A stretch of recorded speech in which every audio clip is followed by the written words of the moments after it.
Her husband pushed back his chair, face red from whiskey and shame, and spat the words that froze the room. 4 years and not one child. I'll trade her for a sack of corn. For a moment, even the raucous laughter of the Dust Creek Saloon faltered, before erupting again, sharper and meaner than before. Men slapped the tables, glasses rattled, and their voices rose like wolves circling easy prey.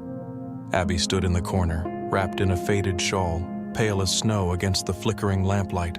She kept her head bowed, refusing to let them see the tears that burned in her eyes. Her life had been reduced to a jest, her worth measured out in grain. The saloon itself seemed to mock her. The air was thick with pipe smoke and sour whiskey, the boards underfoot creaking with every drunken shift of weight.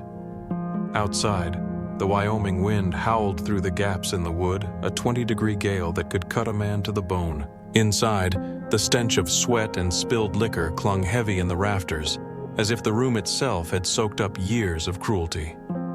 Thomas Ray sneered, leaning forward over the pile of worthless cards that had already cost him everything. "She's no use to me," he said loudly enough for the whole saloon to hear. "A man needs an heir, not dead weight." His words, cruel and careless, sliced at Abby worse than the laughter. She clutched her hands tighter, her spirit refusing to break, though the shame pressed hard. Then, from the shadowed back wall, a voice cut through the noise, calm, certain. "I will take her." The laughter died at once. Heads turned. Silas Ward rose from his seat. Taller than most, broad-shouldered, his presence carried more weight than his words ever did. His storm-gray eyes fixed on Thomas, then shifted to Abby. Without another sound, he stepped into the icy dark outside. The door swung shut behind him, muting the wind and leaving only a stunned silence in his wake. Moments later, he returned, a burlap sack heavy with gold and corn slung against his side. With deliberate quiet, he dropped it onto the table. The thud rattled glasses and silenced the last nervous chuckle. "That should cover it," he said. He didn't look at Thomas, who laughed bitterly, waving him off. "She's yours, Ward." But Silas didn't answer. He turned instead to Abby, his hand extended, palm open, not grabbing, not commanding, but offering. The saloon held its breath. Abby's heart pounded as she lifted her gaze. For the first time that night, someone wasn't claiming her. Someone was giving her a choice. If you love tales of grit, redemption, and love that lasts, subscribe to Dust and Destiny now and ride with us to the very end. The laughter rose again as Silas guided Abby through the smoky haze, jeers snapping at their backs like whips. "Bought yourself trouble, Ward," one man shouted. Another called, "Hope the corn's worth more than she is." The heavy saloon door groaned as Silas pushed it open, and the blast of night air silenced the taunts. The door slammed shut behind them, cutting off the noise as though a lid had been clamped over a boiling pot. Outside, the world was transformed.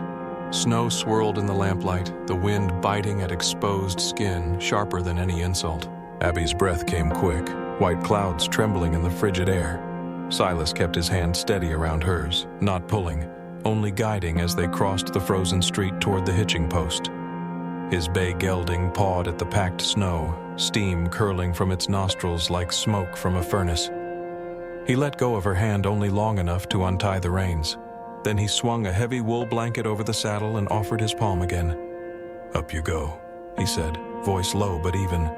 Abby hesitated. To step onto this horse was to step into a stranger's life, a path she had not chosen. But what waited behind her, the saloon, the laughter, Thomas's sneer, was no life at all. With stiff fingers, she reached for the saddle horn. Silas steadied her elbow, bracing the saddle with his other hand. His touch was firm but careful, no more than necessary. She climbed, skirts brushing against cold leather, and settled awkwardly. Before she could speak, he reached into a saddlebag, drew out a sheepskin cloak, and draped it across her shoulders. "You're cold," he said, matter of fact. The cloak smelled faintly of cedar and wood smoke, warmth radiating through the thickness. Abby clutched it close, her throat tightening against words she could not yet form. Silas mounted ahead of her, the gelding shifting beneath their combined weight.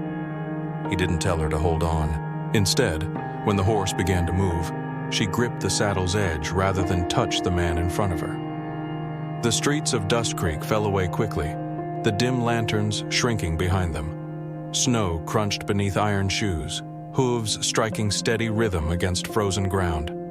The night was vast, silent save for the creak of leather and the whistle of wind through bare cottonwoods. Abby dared a glance at Silas. The brim of his hat shadowed his eyes, his jaw set against the cold. His silence was not the dangerous kind she had known with Thomas, the silence of anger ready to break, but the kind that left space, steady and unthreatening. They rode for miles, the land rolling white under the moonlight, fence posts jutting like black scars in the snow. At last, cresting a rise, Abby saw a flicker ahead. A warm light glowed steady in the distance, windows shining from a sturdy ranch house with a pitched roof burdened by winter. Smoke curled from the stone chimney, carrying the scent of oak into the night air. As they entered the yard, a cow lowed from the barn, and the shuffle of hooves stirred inside the corral. Before the gelding had fully stopped, the ranch house door swung open. 3 children spilled out onto the porch, 2 boys and a small girl bundled in a knitted scarf. Their eyes were wide, breath puffing in the cold as they stared at the newcomer. Silas dismounted, boots crunching on the snow. He reached up, offering his hand again to help Abby down. This time, she took it without hesitation. When her feet touched the frozen ground, he turned to the children, his voice calm but firm. "This is Abby," he said. "From now on, she stays here." No fanfare, no explanation, just fact.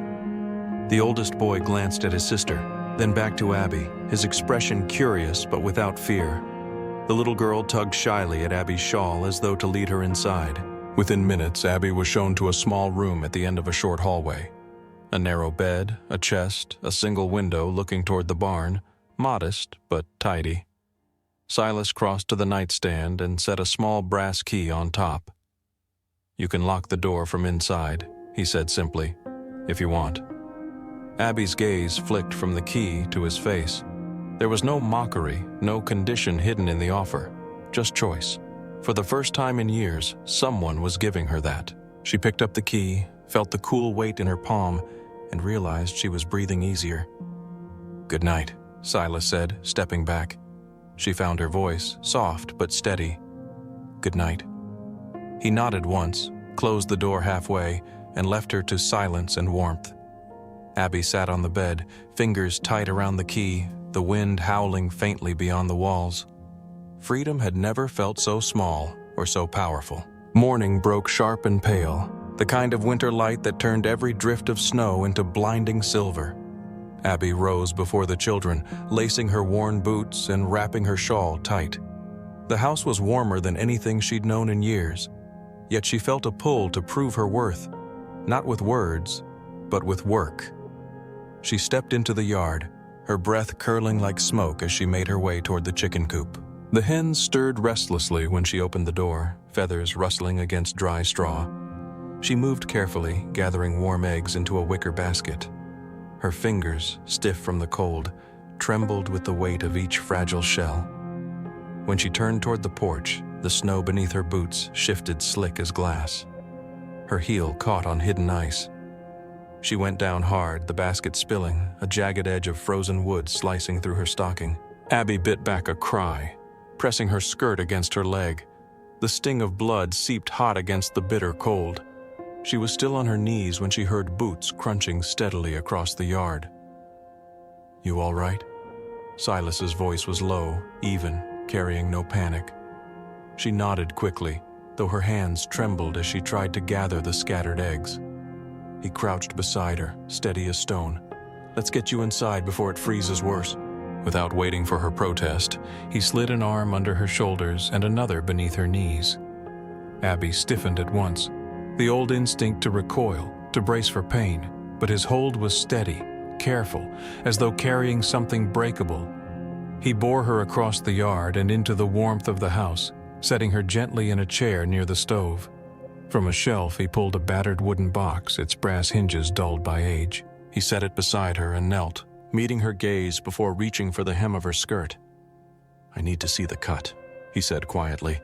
Then, with a pause that felt heavier than the words themselves, "May I?"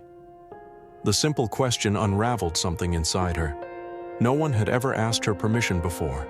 Not Thomas, not anyone. For a heartbeat, she could not speak.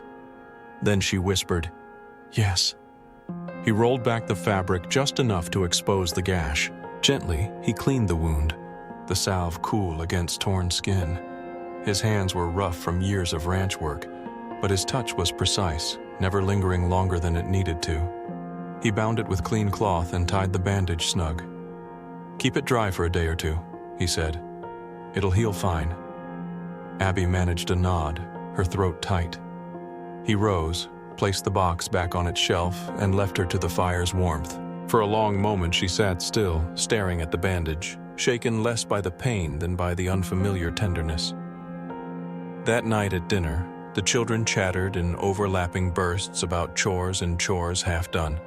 The stew was rich with potatoes and carrots, the bread still steaming from the oven. Abby ate quietly, hands folded in her lap between bites. Silas served her without remark, ladling stew into her bowl before filling his own. The silence between them should have felt awkward. With Thomas, silence had always meant judgment, the sharp edge of words waiting to strike. Here, it was different. It was space, safe, steady, even companionable. Abby found herself meeting Silas's gaze across the lamplight, the flicker of the fire reflected in storm-gray eyes that gave nothing away and yet promised no harm. Later, when the children had gone to bed and the house settled into stillness, Abby lingered by the window of her small room. Snow drifted against the pane, muffling the outside world. Her mind carried her backward, unwilling but unstoppable. She heard again the crack of laughter at the saloon, Thomas's sneer echoing across warped floorboards. Useless as an old mare. She felt the weight of 4 long years, every glance heavy with blame, every night colder than the last. But another memory stirred, faint and half-buried. A spring market years ago, before Thomas had ground her spirit thin. She had stood near the mercantile, basket of flour in her arms, when she noticed a man with a wide-brimmed hat waiting patiently while the clerk measured oats.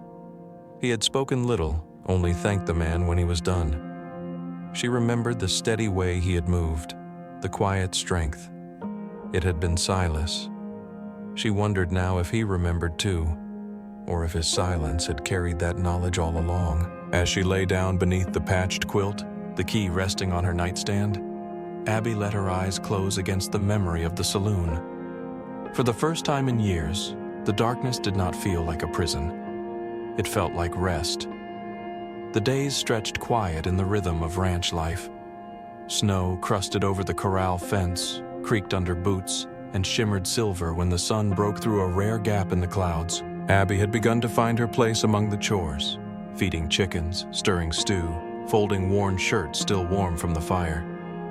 She did it without being told, a rhythm that grew less like obligation and more like belonging. But the silence between her and Silas carried weight, like words waiting for the right season to fall. It came one evening when the children had gone to bed early, lulled by full bellies and the soft lull of firelight. Silas sat at the table, oil lamp throwing his shadow long across the wall. He was sanding down a broken fence rail, the steady scrape of wood against his calloused hands filling the room. Abby lingered at the stove, turning a pot slowly, more for the comfort of the motion than the food it warmed. "You ever wonder why I keep to myself?" His voice broke the silence, not loud, but certain. Abby turned, surprised he'd spoken at all. "I just thought you didn't like to talk," she said softly. Silas set the rail aside, brushed sawdust from his palms, and leaned back in his chair. For a moment his eyes fixed on the lamplight, not her. "I wasn't always this way. My wife, Anna, she died 11 winters back. Fever took her before we knew it had teeth. Left me with 3 mouths and no time for grief." His hand tightened slightly around the edge of the table. "Since then, words, they come slower. I save them for when they matter." Abby's breath caught. She had wondered about the children, but hearing it spoken so plain unsettled her chest. "You've carried all that alone," she said. Silas shrugged, his storm-gray eyes finally lifting to hers. It was what needed doing. Children don't stop needing supper just because a man's heart breaks. The quiet between them deepened, not heavy now, but aching. Abby drew her shawl tighter around her shoulders, her voice trembling against her own confession. "Thomas used to call me useless." The words burned even now, though she tried to keep her tone steady. 4 years married and not a single child. Every meal, every night it was the same. That I was nothing, less than nothing. Her throat tightened, but she pressed on. And standing in that saloon, when he traded me like I was spoiled goods, I believed him.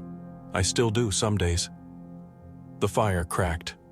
Silas didn't speak, didn't rush to fill the silence. He leaned forward, elbows on his knees, and simply looked at her. There was no pity in his eyes, no judgment, just listening. Abby's breath shook. "I'm afraid," she whispered, her hands twisting in her lap. "Afraid that one day, when I fail you too, you'll decide I'm not worth the trouble, and I'll be left again." The words tumbled out like a dam breaking, raw and unpolished. She dropped her gaze to the floor, cheeks hot with shame. Silas rose then, his boots soft against the wood as he crossed the room. Abby stiffened, bracing herself, but he stopped just a foot away, lowering himself to one knee so his eyes met hers level. He didn't reach for her.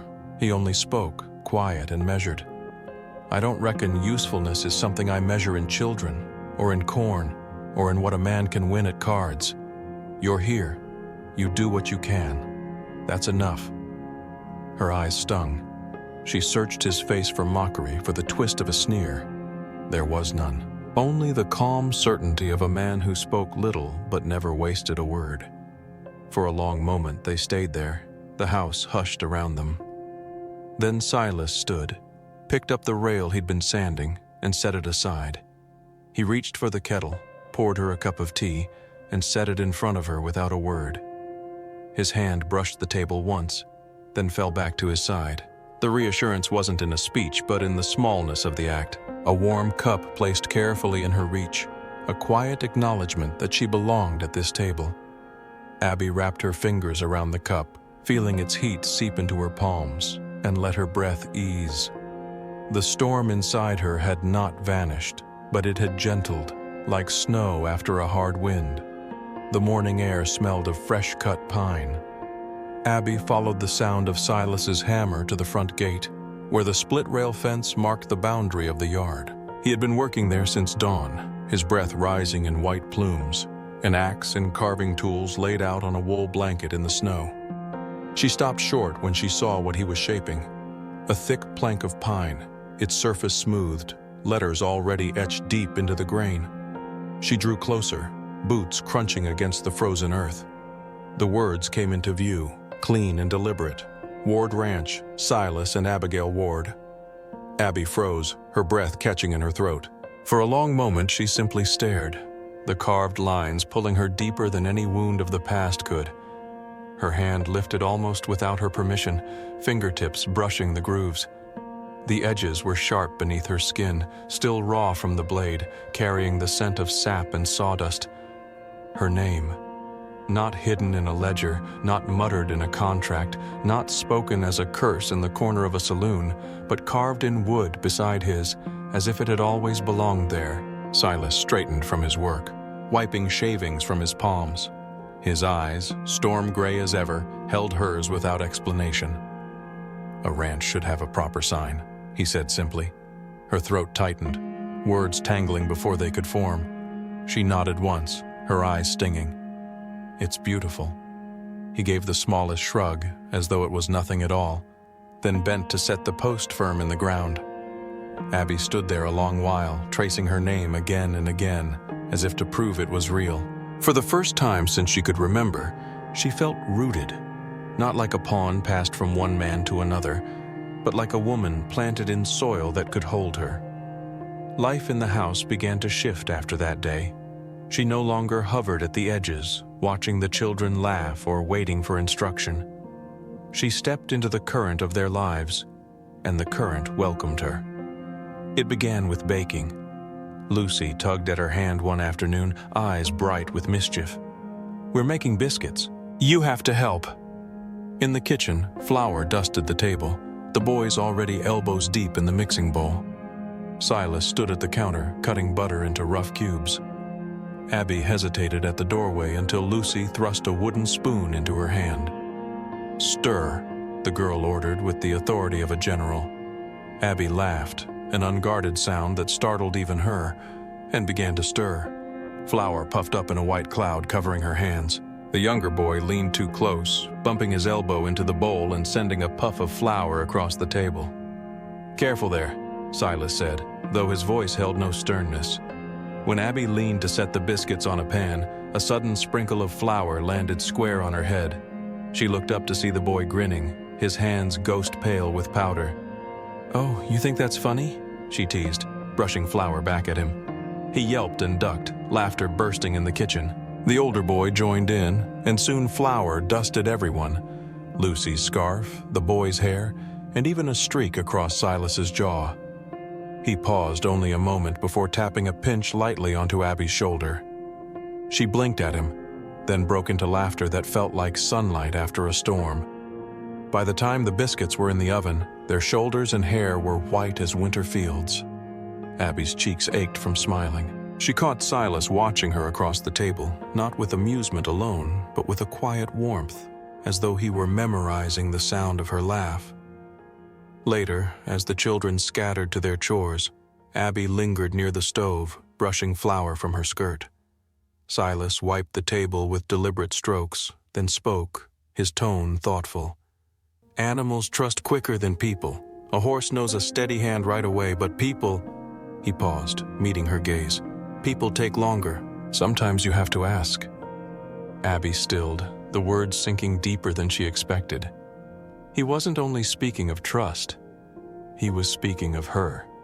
Her lips curved, soft and certain, the smile rising not from politeness but from something truer. For the first time in years, she did not feel invisible, not discarded, not useless. She was seen, and in being seen, she was beginning to heal. The biscuits came out golden, their scent filling the warm air, and as Abby set them on the table between Silas and the children, she knew the sign outside was more than carved wood. It was a promise, a place where her name would not be erased. The winter sun sagged low across the yard, stretching shadows long and copper against the snow. The day had been quiet, the kind of quiet that seeps deep into a man's bones. Chores done, cattle settled, the children laughing near the barn. Abby carried a basket of eggs toward the porch, the air crisp, her breath hanging white in the stillness. For the first time in years, she felt her shoulders loose, her steps unhurried. Then the rhythm broke. The thunder of hooves shattered the calm, sharp and uneven, pounding hard against frozen earth. The gelding in the corral tossed its head, neighing loud in alarm. Abby froze mid-step, the basket pressed to her chest. A dark figure crested the rise, swaying in the saddle. Even from a distance, she knew the careless slump, the whiskey-loosened seat. Thomas Ray. He rode into the yard wild-eyed, his coat half-buttoned, hair tangled, and face flushed with liquor. He reined hard, snow spraying under iron shoes. When he slid from the saddle, his boots hit the ground with a stumble. His bloodshot eyes fixed on Abby with a mix of claim and contempt. "There you are," he slurred, staggering toward her. "Think you can just vanish? You're my wife, Abby. You belong to me." The children ran to the porch, small hands clutching at the rails. From the barn, Silas emerged, his stride steady, jaw hard as stone. He closed the distance with deliberate calm, placing himself between Abby and Thomas. "Turn your horse around, Ray," Silas said, his voice even but edged with steel. Thomas's laugh came harsh and ugly. "You think you can buy what's mine with a sack of corn? She comes back with me." "You sold her," Silas replied flatly. "She stays here." The sneer twisted deeper across Thomas's face. He staggered a step closer, shoulders bristling with drunken rage. "Not unless you're ready to keep her with a bullet." In one motion, his revolver cleared leather, the barrel glinting under the pale sun. Gasps broke from the porch. The children pressed close together, eyes wide with fear. Silas didn't flinch, though his hand hovered near his holster. Before he could move, Abby stepped forward. Her boots crunched in the snow as she placed herself squarely between the two men. Her heart hammered in her chest, but her voice carried clear, ringing in the frozen air. "I am not yours, Thomas." Thomas's face twisted, spit flying with his words. "You're my wife." "Not anymore," she cut in, steady as steel. "I do not belong to you. I will never belong to you again." For a heartbeat, silence fell. Only the wind whispered across the drifts. Then Thomas's eyes narrowed, his arm twitching as his grip tightened on the gun. "Step aside, Abby," Silas said, his voice low, taut with urgency. But Abby shook her head. Her eyes locked on Thomas, refusing to yield. "You sold me like grain at market, and now I stand here by choice. I choose this home. I choose this family. I will never choose you." The words struck Thomas like blows. His lip curled, his finger jerking near the trigger. The gun fired with a crack that split the air, the bullet splintering wood from the porch post inches from Silas's shoulder. Silas's revolver was out in the same breath, his shot echoing before the sound of Thomas's had even faded. The bullet caught Thomas high in the shoulder, spinning him sideways into the snow. His revolver fell from his grasp, clattering against the frozen ground. The children cried out, Abby's breath tearing in her chest. But she did not move. Silas advanced a step, his revolver still trained on the writhing man in the snow. Then came another sound, the pounding of more hooves. Sheriff Harlan rode hard into the yard, his coat snapping in the wind. He swung down from his saddle with practiced speed, eyes sweeping the scene. Abby frozen in the snow, the children huddled on the porch, Silas standing tall with his revolver drawn, and Thomas cursing, clutching at his wound. "What's going on here?" the sheriff demanded. "He came with a gun," Silas said evenly, his voice carrying no tremor. "He fired first." Harlan crouched, giving Thomas's revolver a hard kick farther into the snow. Thomas growled through his teeth, blood staining the white drift. "She's my wife," he spat. "You can't keep her from me." The sheriff rose, his gaze cutting sharp. "You sold her, Ray. You've got no claim anymore." Abby's knees weakened at the words, relief rising like a tide. But she stayed rooted, watching as Harlan hauled Thomas roughly to his feet. "You're lucky Ward didn't shoot to kill. Otherwise, you'd be in the Undertaker's hands instead of mine." The sheriff shoved him toward the horse, the man groaning with pain and rage. "Mount up. You're coming with me." Thomas's glare burned as he swung into the saddle, clutching his wounded arm. "This ain't over," he growled. But the fire in his voice had dulled, drained by defeat. Harlan turned his horse toward town, dragging Thomas with him. The sound of hooves faded slowly, swallowed by the stillness of the fields. Only when the yard grew silent did Abby release the breath she had been holding. Her hands trembled, but her spine stayed straight. She had stood her ground, faced the man who once owned her life, and she had not looked away. Silas holstered his revolver, stepping beside her. He didn't speak, but his steady presence was enough. For now, Thomas was gone, but the echo of his threat lingered in the cold air like a storm yet to break. The sheriff's horse shifted under him, its breath rising in pale clouds, but his eyes never left Abby. "It's settled," he said, voice steady against the winter air. "By law, by record, and by the witness of this town, you are no longer bound to Thomas Ray. Your name is Abigail Ward." The word seemed to hang in the cold, more solid than the fence posts, heavier than the snow itself. Abby's breath caught. For a moment she stood motionless, as though the sound could not belong to her. Then she whispered it aloud, letting the syllables fall slowly as if testing their weight. "Abigail Ward." Her chest lifted with the sound, a shiver passing through her, not from the wind, but from the sudden lightness inside. Years of shame cracked and fell away like ice breaking loose in spring. She was no longer a woman bartered like grain, no longer a wife bound by scorn. She was herself, claimed not by another's voice, but by her own. The sheriff gave a final nod and turned his horse toward town, dragging Thomas with him, the hoofbeats fading into the distance. Silence stretched wide in their wake, broken only by the faint creak of barn doors and the low hum of cattle. Abby stood still, her boots sinking slightly into the drift, the golden wash of sunset spilling across the snow. The light caught the sign Silas had carved days before: Ward Ranch, Silas and Abigail Ward, the letters glowing against pale pine. She closed her eyes, breathing deeply, steadying herself in the stillness. For the first time, she did not feel like she was waiting for permission to exist. She was Abigail Ward, and that was enough. The evening settled quiet across the ranch. The sky stretched wide and painted in streaks of rose and copper. Abby stood beside the corral, brushing a hand over the gelding's warm neck, the sound of chewing grain steady in the stillness. Silas came to stand near her, his coat dusted with hay, his presence as solid as the land itself. For a long while, neither spoke. The silence between them no longer felt uncertain. It felt like shelter. At last, Silas turned fully toward her, the fading light softening the gray in his eyes. He set aside the bucket he carried, brushing his palms against his coat as if steadying himself. His voice came quiet, weighted with care. "May I kiss you?" Abby's breath stilled. The question was simple, yet it carried the weight of everything she had endured. Years of being handled, claimed, and spoken over. No one had ever asked, not as courtesy, not as choice. She felt her chest tighten, not with fear, but with something new and steady. She smiled softly. "Yes." He stepped closer, boots crunching in the snow, and rested his hands lightly on her arms.